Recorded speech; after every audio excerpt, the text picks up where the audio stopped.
Hello, everyone. This is Joe Burton This is Linda Burton.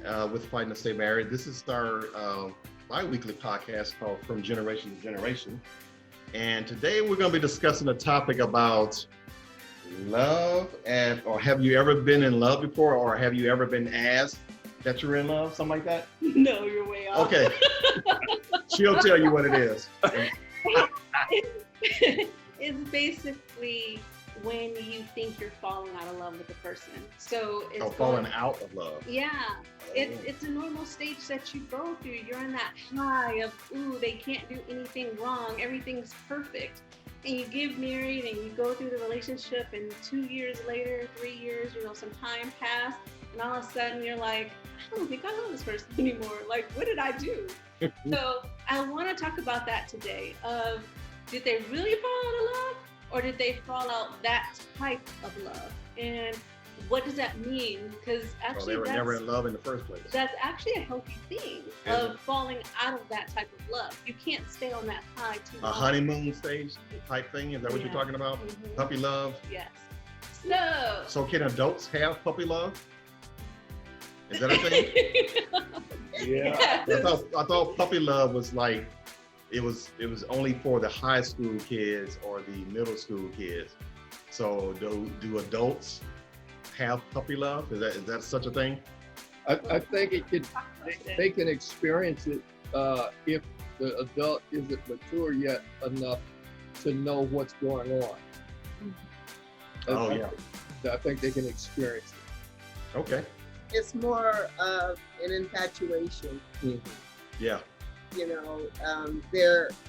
They see someone and they're automatically attracted to them without knowing anything about the person. And over the course of some time, you keep thinking, oh, they can do no wrong, they're perfect, blah, blah, blah, blah. And then all of a sudden, you see something that's like, what? Like, I didn't know they did that. I didn't know they acted that way. And during those first stages, you're not really paying attention. You're in this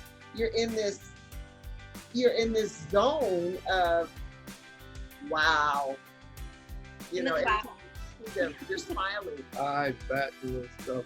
Well, yeah. It's kind of like getting a new car for me. Like, when you get your new car, it smells real good. Everything is clean. And then at first you don't eat in it. At first, huh? Yeah, at first you don't eat in it. No one else eats in it. Right. Yep. You don't put any trash in it, or nothing. And then as time goes on, unless you're one of those car people, because you got some car people that just, like that all the time, but regular people, we just, 6 months in, you got a fry. You find a fry in the middle of the seat, in between the console and the seat.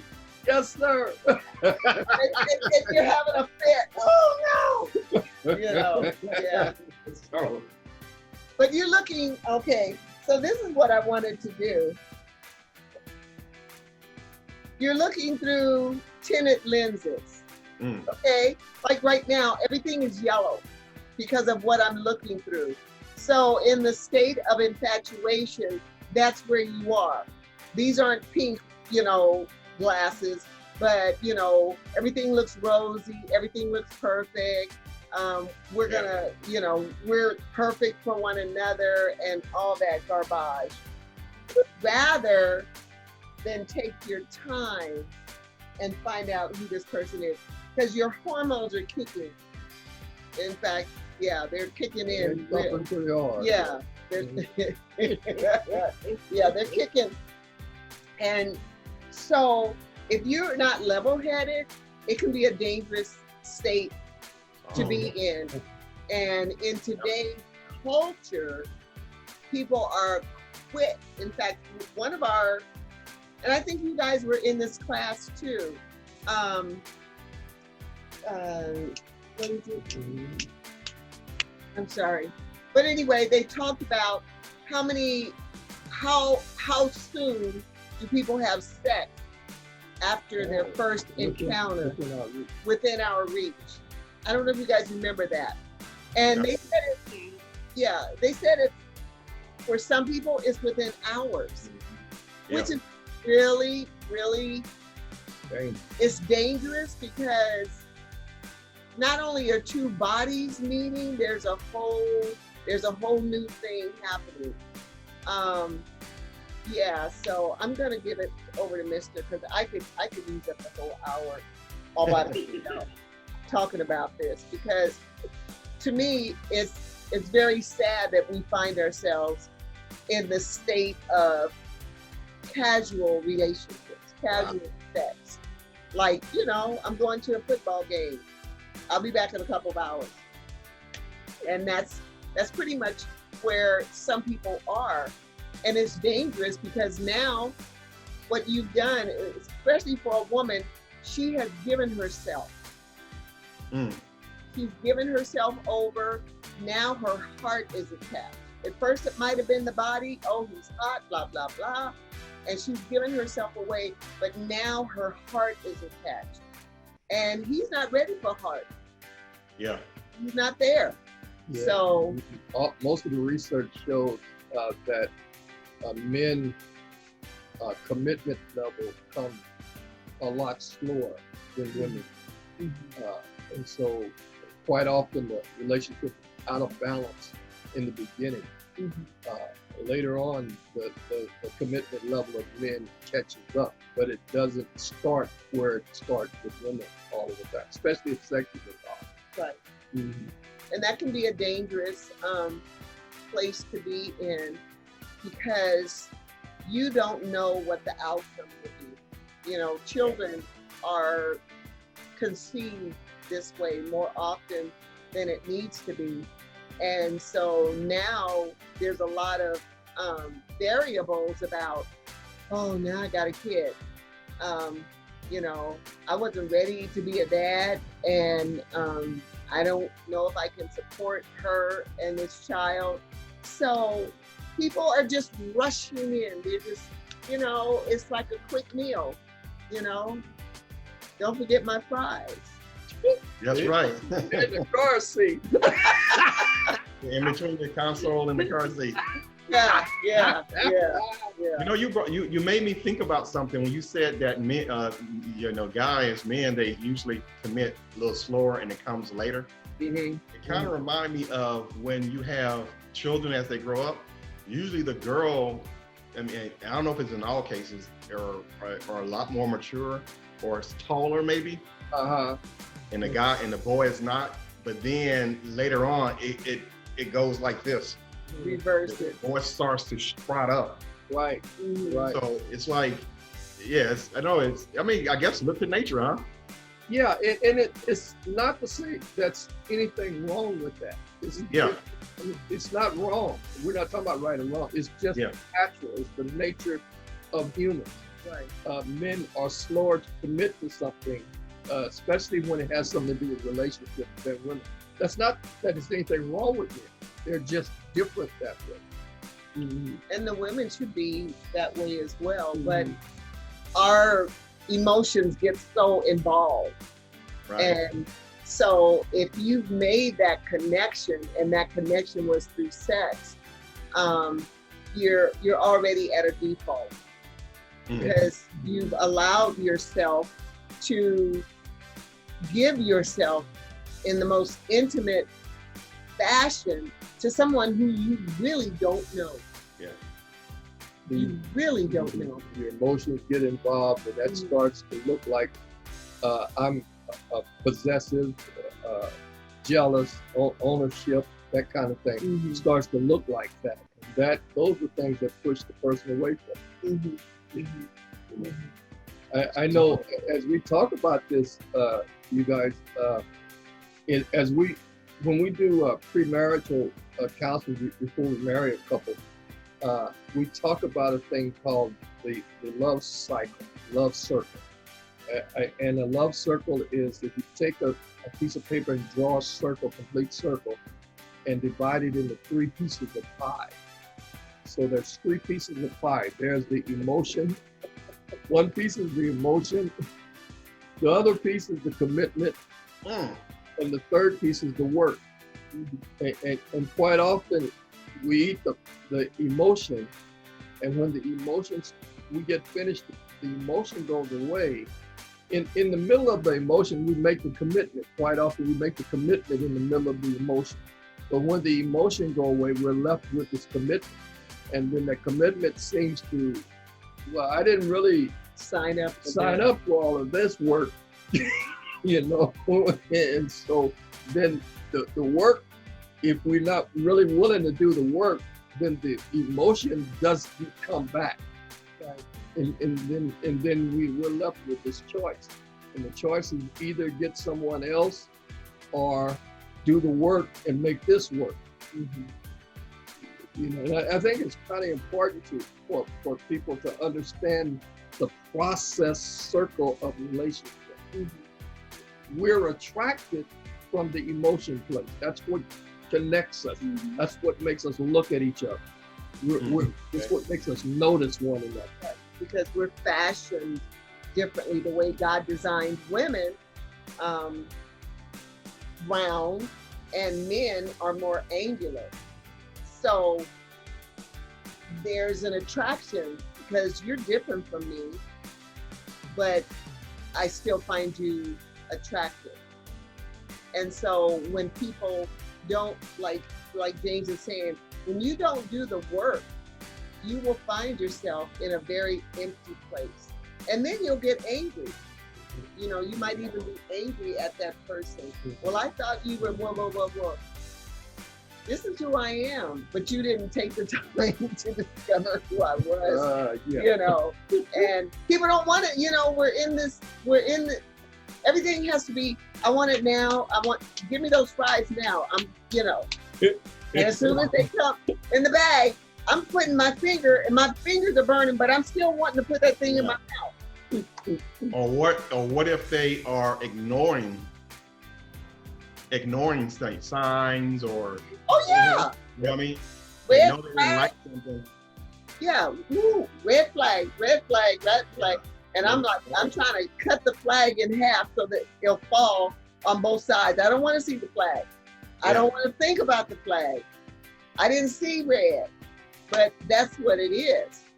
And the intelligent side of your brain, the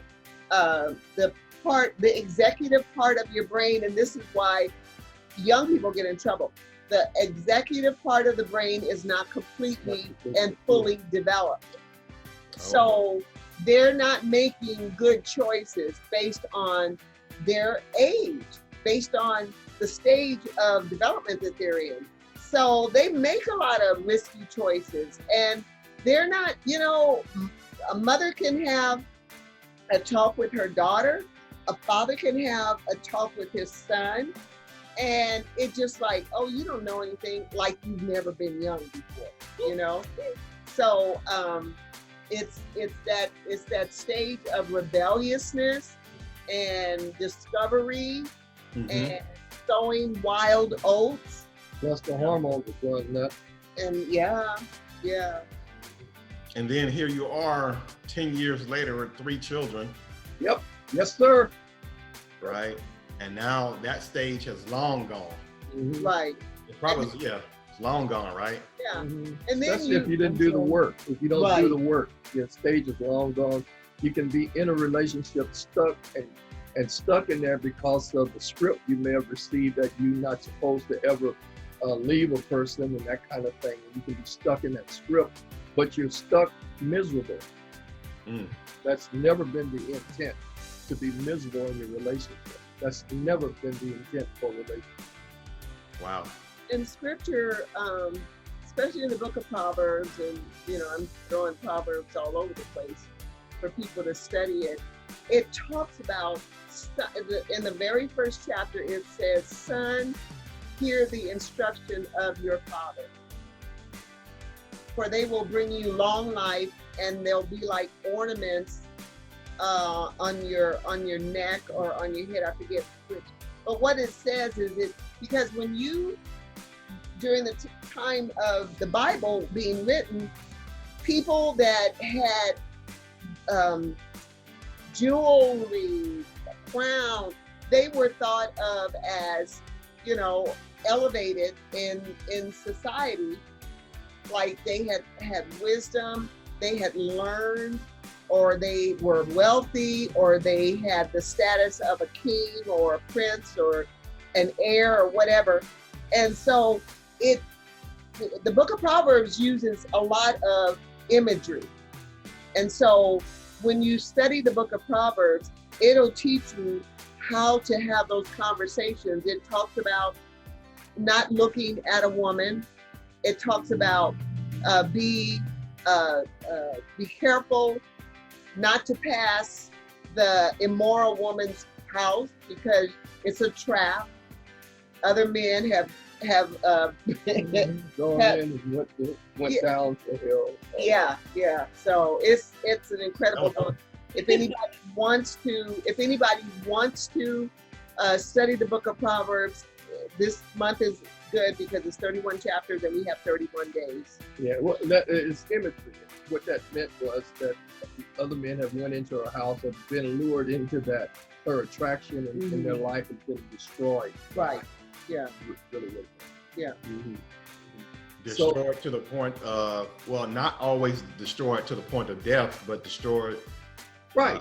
They're destroyed to the point of what, career or family. Mm-hmm. And emotional death, because if a man sleeps with a prostitute or a woman sleeps with male prostitute too. They exist too. I don't know.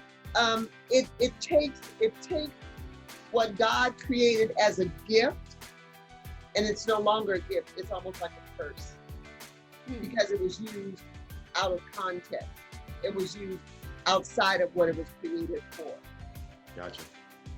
I know this is, I don't know if this is the direction you guys really want it to go in. So I didn't know, Hey. if we want to step back, to where we, okay. So the relationship thing has a lot to do with this cycle, and the emotional cycle, where there's one of the curriculums that we teach talks about is pairs. It's from the Pairs Foundation. It talks about 3 hopes and 3 fears. And 3 hopes is everything I always wanted, I'm going to get with you. Everything that I have now that I like, I'm going to keep with you. And everything that I experienced that was hurtful, I'm not going to experience with you. Okay. Can you say that again? Okay, so there are 3 hopes. Everything I always wanted, I'm going to get that with you in the emotional state. And everything that I have now that's really good that I like, I'm going to be able to keep that with you. And the third one is everything that I experienced that was painful in my past, I'm not going to experience it with you. Uh-oh. Well, people don't do that very well. And that's the infatuation stage. Yeah. So the other thing is the 3 fears. And the 3 fears is the exact opposite. Everything that I wanted in life, maybe I'm not going to get this with you. And everything that I have that I like is starting to leave me with you. Mm-hmm. And everything that I experienced that was hurtful and painful, I'm starting to experience now with you. So when you look at these 3 things, these 3 hopes and these 3 fears, when you connect that to the relationship in the emotional stage, everything I hope for, I'm thinking I'm going to get that with you. Okay. That's very unhealthy because it's not his job to give me that. Right. It's I need to go to God. Only God can give me everything I need. Right. If I keep going to him, I'm going to get in trouble because I heard. Say that one more again. Hey, Joe, does it sound like blame? I heard it this way. I heard a washer and dryer takes 220 volts. Is that right? But normal things in a house only take 110. Uh-huh. A lamp. And if you try to put a lamp in the plug of a washing machine, you would shock yourself. It's not healthy. And Yep. if you try to put a washer and dryer inside the house plug, it won't work. It will work. It might like turn, but it won't dry, or it might, it won't give you all that it can. Mm-hmm. And that's what we do to each other. He's only a 110. God has more than that. And so I can't get more than 110 from him when I know I need 220. Speak for yourself. I'm at least 210. I don't want to be 110. So but I need 220. He can't give me more than 110. So if I don't get my expectations off him to give me that, then I'm gonna get hurt. And Right. then that start catching up at. Yeah, but I don't know if people really is that mature though. You know what I mean? Because it reminds me of that prayer a long time ago I read where the father is praying with the kid at night, and then the kid is scared, and then the kid says, "Could you stay with me?" And then the parent says, "God is with you." But the kid says, "I need somebody with skin on." Yep.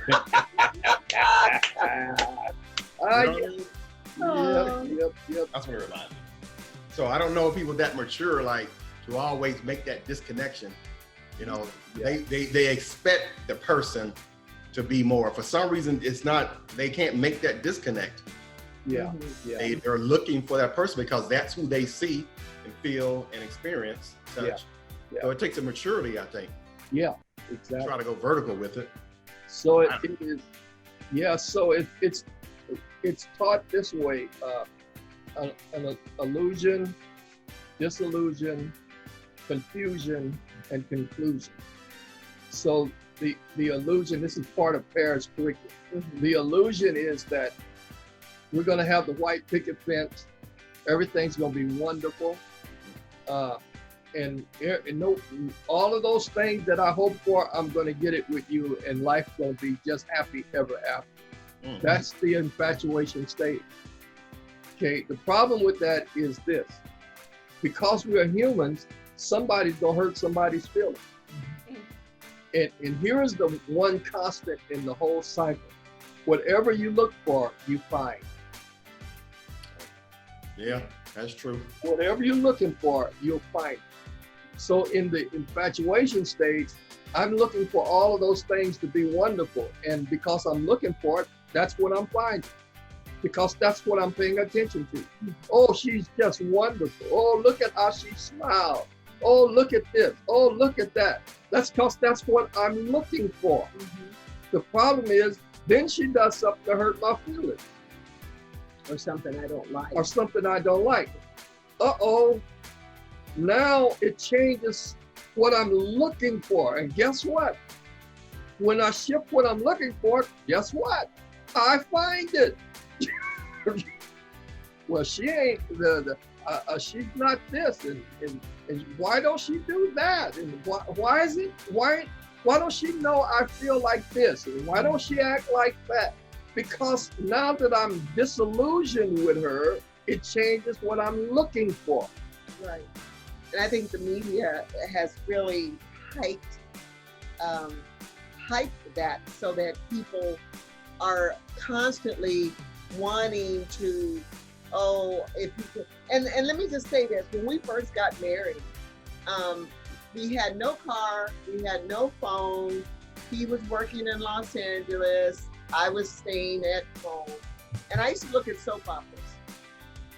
And I would look at the way the men looked at the women, eyeball to eyeball, and he would just, and he would bring in flowers and the music was playing.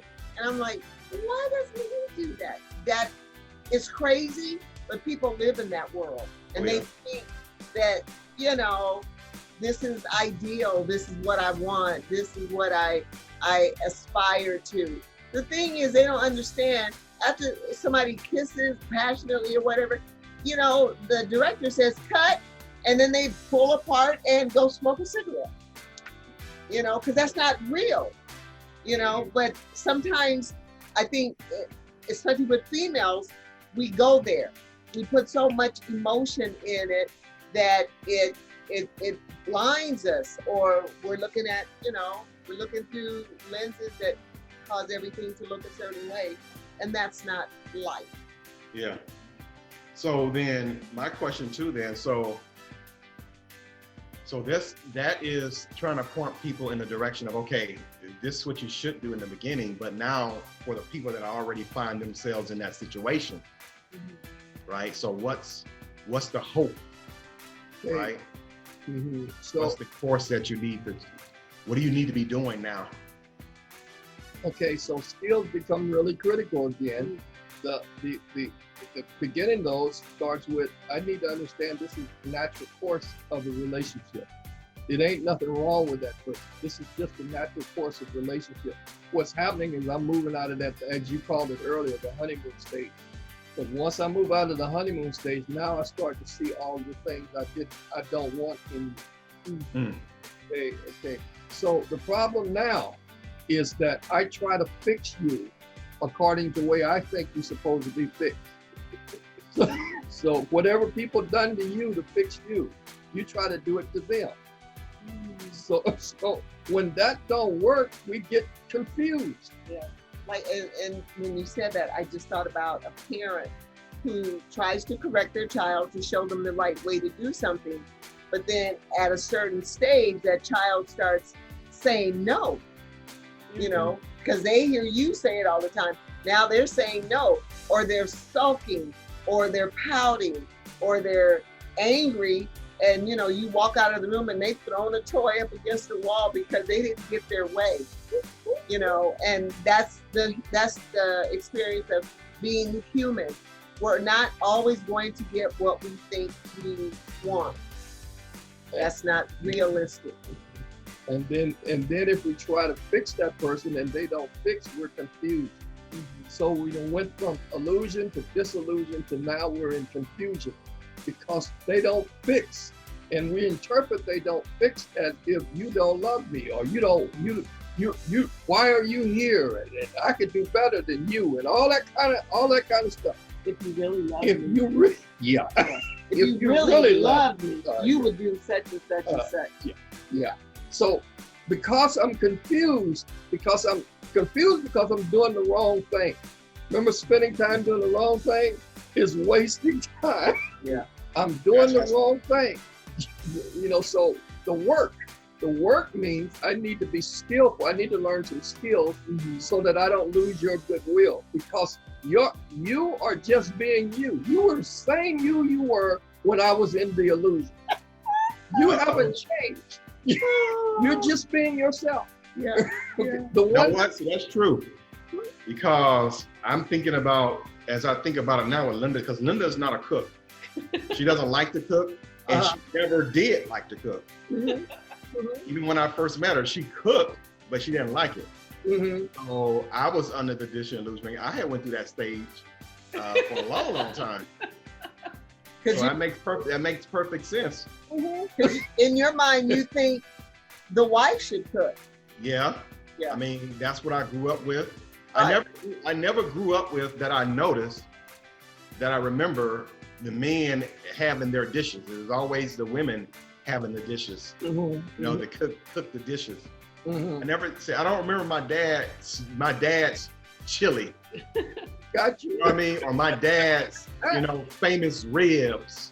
Or my granddad's famous. I never experienced that. That I remember, right? It was always the women's. The macaroni and cheese. It was always the women's dishes. So I guess it was just. And then when I moved in with my aunt and uncle, I saw him cook, but mostly she cooked, right? And the food tasted better when she cooked, even though he had a few moments. But so it just naturally, I just thought that role was. But now I met somebody that had no interest. I mean, she did it. Yeah, small true. You'll do some things. There's a difference between putting love, love into that dish. You know what I mean? So, Oh yeah, you can taste the love. Right. So, You can't change the so, law. so with Linda, so with Linda, you won't starve, right? You won't starve. You'll eat. But man, those those moments when you go like, man, you just sitting there with your stomach like this, and like, man, you got the toothpick. Wait, what you put in that? Was that that one Cuban? Oh man, that tastes, that kind of stuff. Yeah. Did I do that to him? Yeah, she should have. Yeah. So disillusionment, and for a while. So now, like 28 years later, Mhm. I am like 80% or 90% out of it, of that disillusionment. Mhm. Mhm. Yeah, So- I'm like 90% out of it. Like, okay, well, that's what she is. I mean, Yeah. sometimes I still go like mumbling, but it's to myself now. Nice, huh? It'd be nice to get a home cooked meal Yeah, without me cooking it. it's to myself now. So I'm like I'm almost out of it. Like that disillusionment state, right? That disillusioned state. I'm almost out of it. So And that's good. That is the place that people can now start to develop a good relationship when they're not in illusion and they're not disillusioned. They actually know who the person is. Right. So that's like the third stage. So Mhm. it's that honeymoon that's waking up and facing reality. And then it's accepting the person of who they are. Yeah. So it's between those last two stages before people get in trouble, because they try to fix the person and change them, and that destroys their goodwill. And then once their goodwill is destroyed, now it's like this is a stranger. Gotcha. They're not willing to do anything now because we didn't have skills enough to know how to work through those conflicts. Okay, Right. so with skills, you learn how to work through the conflicts of that inevitably occur because two people have come together and are completely different individuals, Right. But committed. but committed. Yeah. But committed. So you're able to work. What skills help us do is work through conflicts without losing goodwill. And without hurting the other person in the process. Mhm. So the main thing is to find if they're already in the stage of feeling like they fell out of love, Mhm. is how they look at the spouse. Look for those positive things so they can start seeing those things again. Right. Because there was obviously something in the beginning that attracted Sure. you to that other person. And if there was something that attracted you, it's possibly still there. You're looking with different eyes. We have our expectations. I expect this, and I want you to do that, and blah, blah, blah, blah, blah. So, and as we talk about this now, you remember now, goodwill means I want your life to be good, and I'm willing to do what I can to make it good. So if you pass the information, if your mate discovers this information about you and has goodwill for you, they may be willing to do something to make your life good, okay, because they have goodwill. But if in the process of passing the information, we don't know how to say things, we don't know how to walk through it, then we destroy their goodwill and they're not willing to do nothing for us to make our lives good. Right. Yeah. Makes So- sense. But then once your life is good, once they do for you and you do it for each other, your emotions move back to the honeymoon state. It moves back up. And so that cycle is going on all the time. And it's really difficult to stay in a committed relationship when the work isn't done and the emotion has left. Right. Because you can recapture those feelings. They'll come back. Yeah. They come back. But you have to know what and not what. Yeah. Because you can't. Yeah. And this is what happens so often because a person is in a place of disillusion. Now there may be some anger attached to the disillusionment, and you feel like, hey, I've been cheated. I didn't know this about you. I feel like I've been cheated. Mhm. And it's not so much that you've been cheated, it's just that you didn't take the time to really find out who this person is. And that's what I said, in this culture and in the generation underneath us and the generation underneath them are not actually taking time for relationships. It's casual this and it's casual that, and and it happens so quickly, and then all of a sudden I'm not satisfied. And I think I said this once before, if you have sex with a number of people and then you finally get married, that's one of the a poll said that if you have had sexual relationships with more than 2 people, and some people it's more than that, you can find yourself, now that you are married, rather than just enjoy the pleasure of the act, you're now, well, so and so did it this way, and she did that, and he, and so scripture is made it so plain, just so plain. A man should leave his father and mother and cleave to his wife. I'm done.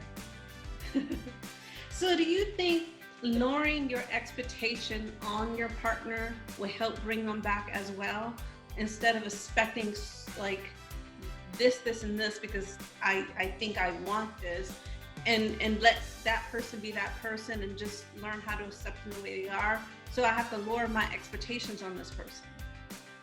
Yeah, your expectation of them should be probably pretty minimal, but your understanding of you should be very simple, and Because you don't want to give up you. yeah. Because if you put high expectation on another person, you probably set yourself up for disappointment, because they're just going through life being themselves. And if you choose them, you chose. Okay, so that's the whole point in commitment. You chose them, yeah. Person. So do what you said. You can't blame nobody else, huh? No. You made me choose you. No, that won't work. Oh, No. that dope. Okay, I did it. It was me. It was me. There you go. So when you check the files, you find out all of the commitment you made it. It didn't have anything to do with the other person. You know what? But I think I saw somebody there with a gun. Now that I think about it, Shotgun, huh? shotgun. With a gun, I saw. I heard a. But it must have been a branch. I said, no, that must have been a tree branch. Okay,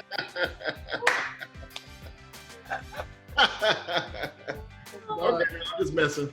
I got you. So before we talked about in a previous we talked about 2 years, how people should wait 2 years to really get to know the person. It takes about 2 years to really get to know them, to kind of knock some of that out.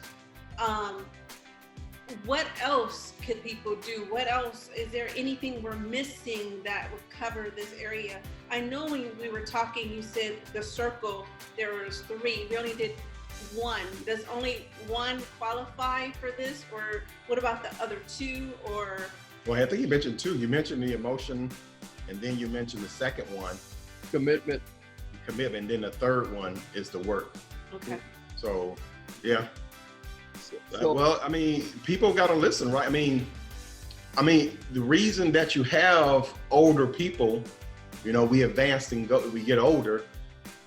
That's one of the reasons why you have older people, yes, sir. right? But for some reason, the youth, because I think back when I was young, it's like, how do you get the young to actually switch that mindset that there's something valuable there? Yeah. They have You know? to. It's difficult for them because that's not where their brain is. Yeah. The brain isn't about making good choices. The brain is, what can I do and what can I get away with? And I'm invincible. It ain't gonna Yeah, hurt me. and nothing's gonna happen. You know. But the evening that out is this: you have years to build influence into that child before they get there. So that's the counterpart to building a relationship and building influence into the child, to the point where they actually admire you and want to be like you. Oh, so you brought up a good point then, because I think where I know for me probably messed up at, you want them to hurry up and learn it, or you think they should learn it by now. And it's only been 2 years. Yeah, So, that's so you're talking about 20, 25, maybe even 30 years. Right.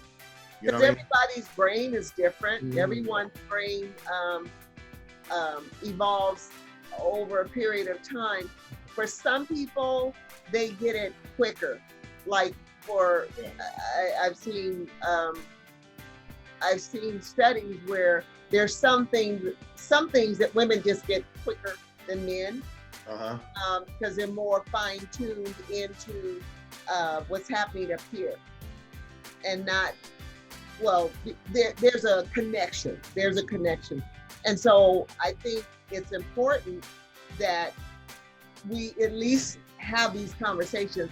I don't know if people are having those conversations anymore because kids are doing some things that they're not even ready for. Their bodies are not ready, their minds are not ready, their heart is not ready. And they're so vulnerable, Yeah. but they don't understand how vulnerable they are. I mean, they're vulnerable to the point where kids in elementary school are committing suicide because of bullying, because they don't really know who they are. And so a parent's influence is critical very good. in a child's developmental stage, because you can stop their way of thinking, oh, I'm not good enough, I'm not smart enough, I don't look as good as so-and-so, I don't play ball as well as, George down the street. But each of us are uniquely created by God, and we all have something to bring to the table. And once we understand that and love ourselves, the way we'll love ourselves is that our parents love us unconditionally, without cost. You don't have to do anything for me. I just love you because you're mine. I just love you because you're my child. And when kids understand that, it quiets those noisy voices in their head that says, you know what, you're ugly, you wear glasses, you're fat, you're dark, whatever. And it quiets those voices. Otherwise, that child will listen to what other people say rather than, my dad told me I'm smart. My mom says I'm beautiful. My dad calls me his little prince. And my mom says that when I grow up, she can see me doing such and such. And so pouring into children early on can eliminate a lot of the heartache. Yeah. If parents take the time to do that, because this is not an easy road to take.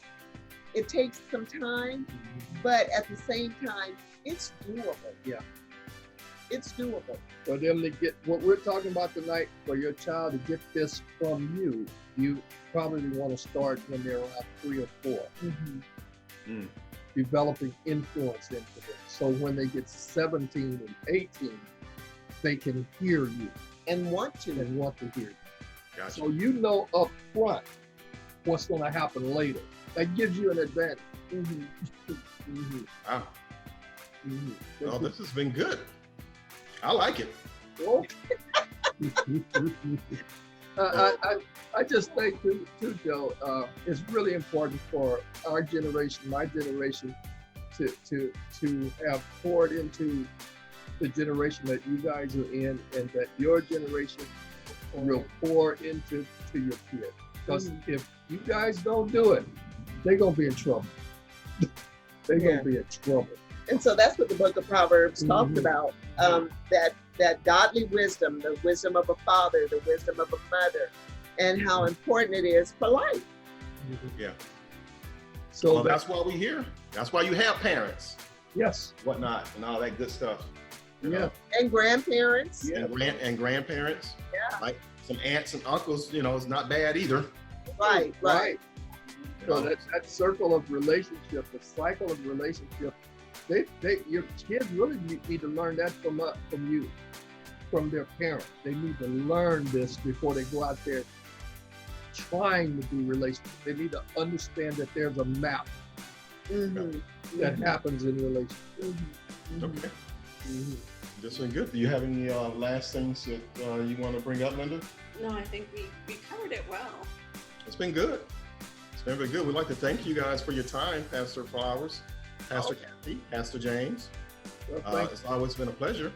thank you, sir. Thank you. We appreciate being on your show. Yeah. So with that, then, if you have, and this to our audience, if you have any questions or comments, just please leave them in the spot below, and you can always reach us at one of the Patreon sites or YouTube, Fighting to Stay Married. You can find us there, Fighting to Stay Married at YouTube, and then the Pastor Flowers, they have websites, has YouTube's. A YouTube channel and whatnot. You want to tell us your YouTube channel? This is Pastor James Flowers. James Flowers. James Flowers, the YouTube channel. And website is centerofchristministry.com. All right. So until next time. Oh, Wait, what? I have something. I just thought about that.